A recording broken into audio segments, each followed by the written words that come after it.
Beralih ke informasi lain pemirsa, sudah seminggu pasca kebakaran yang menimpa warga Kandiat 3 Kecamatan Talok, Makassar. Kemarin Wakil Wali Kota Makassar Syamsur Rizal datang mengunjungi dan memberikan bantuan hidup dasar kepada warga korban kebakaran.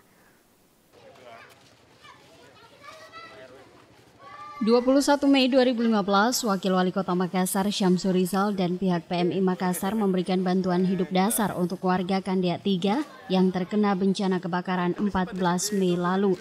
Selain memberikan bantuan, kunjungan ini juga dalam rangka mengidentifikasi warga menyangkut kebutuhan hidup dasar yang sifatnya administratif, makanan, sandang, dan hak-hak administrasi kependudukan. Syamsur Rizal mengatakan bantuan ini mutlak harus dilakukan oleh pemerintah Kota Makassar. Contohnya pemulihan seperti KTP dan kartu keluarga yang saat ini hanya dalam bentuk surat keterangan.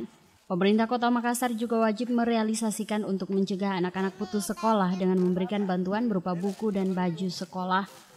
Nah, jadi kalau ini untuk bantuan hidup dasar, tetapi dari pemerintah kota ini mengidentifikasi terutama menyangkut kebutuhan hidup dasar yang sifatnya administratif. Yang pertama bahan makanan, yang kedua sandangnya, dan hak-hak administrasi kependudukannya. Jadi alhamdulillah Pak Lurah dengan Pak Camat tadi sudah mengidentifikasi ada KTP, KK, dan administrasi lainnya yang mutlak harus dibantu oleh pemerintah untuk proses pemulihannya, termasuk pengadaannya kembali dalam bentuk keterangan-keterangan dulu, surat keterangan sementara dulu semuanya. Kemudian kita akan coba segera realisasikan untuk mencegah anak-anak jadi putus sekolah dengan memberikan bantuan pakaian sekolah dulu sama buku-buku.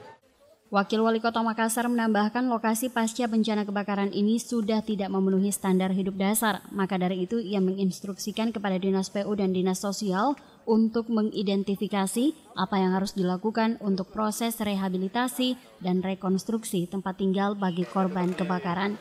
Dari Makassar, Andi Putri, GoTV memberitakan.